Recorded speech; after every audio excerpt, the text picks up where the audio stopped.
ছাত্র জনতার দুটো কিন্তু বড় প্ল্যাটফর্ম আছে, একটা হচ্ছে বৈষম্য বিরোধী ছাত্র আন্দোলন আর একটা হচ্ছে নাগরিক কমিটি। তারা মাঝে মাঝে প্রেস কনফারেন্স করছে কিংবা সরকারের কাছে কিছু জবাব চাচ্ছে, কিন্তু এই পুরো আন্দোলনটার পেছনে তাদের যে ভূমিকা ছিল, এখন যে আনরেস্টগুলো হচ্ছে সেগুলো দমনে তাদের কি কোনো প্রকাশ? কোনো ভূমিকা নাই। নাই কেন জানেন? ওদের সে অবস্থানই এখন আর নাই। সারা দেশের স্টুডেন্টদের মধ্যে ওদের সেই অবস্থানটা নষ্ট হয়ে গেছে। নাই। কেন নাই? কেউ কি ভাবছে একবার কেন নাই? নাই হওয়ার পেছনে, না থাকার পেছনে একটা কারণ হলো সরকার নিজে, ওটা আমি বলছি একটুখানি। আরেকটা হলো ওই যারা সমন্বয়ক, যারা লিডার আছে তারা, ওদের লিডারশিপের দুর্বলতা। আরেকটা কারণ হলো সরকারের। সরকার কি করেছে দেখেন, সরকার কোথায় ব্লান্ডারটা করছে। আমি শুরুর থেকে একটা কথা বলতেছিলাম, এবং এটা আপনারা হয়তো সোশ্যাল মিডিয়ায় দেখেও থাকবেন। আমি শুরুর থেকে বলছিলাম সরকারের প্রথম ব্লান্ডার ছিল দুইজন স্টুডেন্ট লিডারকে তার ক্যাবিনেটে নেওয়া। কি কারণে ব্লান্ডার? তাদের যোগ্যতা নিয়ে কিন্তু আমার কোনো প্রশ্ন নাই, তারা খুবই যোগ্য। এবং দেখা যাচ্ছে যে এখন যারা আছে, যারা সফল, তাদের মধ্যে এই দুই তিনজনই কিন্তু সফল। ব্লান্ডারটা ওই জায়গায় ওদের নেওয়ার মাধ্যমে সারা দেশের যে ছাত্র ঐক্যটা ছিল এটাকে তারা ধ্বংস করে দিচ্ছে। ছাত্ররা ডিমোরালাইজড হয়ে গেছে। অনেক ছাত্রকে বলতে শোনা গেছে, তাহলে আমি নই কেন? আমি কি পেলাম? ওরা তো মন্ত্রী হলো, আমি কি হইলাম?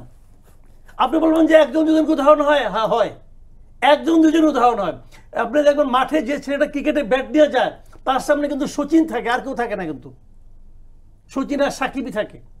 উদাহরণ একজন দুজনই হয়, কিন্তু সেই উদাহরণটা দিয়ে আপনি এমন একটা উদাহরণ তাদের মধ্যে তৈরি করছেন যে ওরা আর সেই ঐক্যবদ্ধ নাই।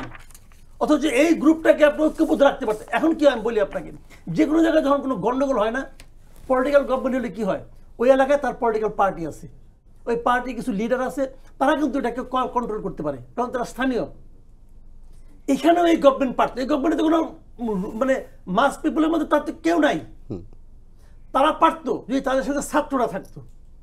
ছাত্র তো নাই, কয়েকজন ছাত্র নেতা আছে, এরা 2 দিন পর টিএসসি বসে বসে হুঙ্কার দেয়, আর কোনো কাজ তাদের নাই। কিন্তু কমিটি করছে এখন, তাদের তো কোনো নিয়ন্ত্রণ নাই। তারা বলতে পারতো এদেরকে তোমরা এটা কাজটা করো না, আমরা দেখতেছি কি করা যায়। বলো না, আগের দিন যখন তারা সুপার সানডে সুপার মানডে বলতেছে, তারা ওই দিন তাদের সঙ্গে আলোচনা করতো, ভাই তোমরা রাখো, আমরা দেখতেছি, আমাদের লোক তো গভর্নমেন্টও আছে, তোমরা কি চাও করতেছি। করছে? গেছে কেউ? যায় নাই কেন? তারা জানে তাদের গেলে কোনো কাজ হবে না। নিয়ন্ত্রণটা নাই কেন? দেখেন আমি একটা কথা বলি আপনাদেরকে, এই আন্দোলনটা, এই সরকারটা আসছে কিভাবে? আগের সরকারের অনেক আইন, অনেক নিয়ম, সবগুলিকে তারা কিন্তু লঙ্ঘন করছে। কেন লঙ্ঘন করছে? তারা বলছে এই আইনগুলি আসলে ভুল আইন, এই আইনগুলি আসলে ক্ষতিকর আইন, এই আইনগুলি আমরা মানি না। এই তো করছে, তারা তো এইভাবে আসছে। এবং স্টুডেন্টদের মধ্যে কিন্তু এই চেতনাটা ঢুকাই দেওয়া হয়েছে যে এইগুলি আমরা মানি না। তো সেই আইনগুলো এখন রয়ে গেছে। এখন স্টুডেন্টরা বলে কি, এগুলো আমরা মানি না, এটা করা চলবে না।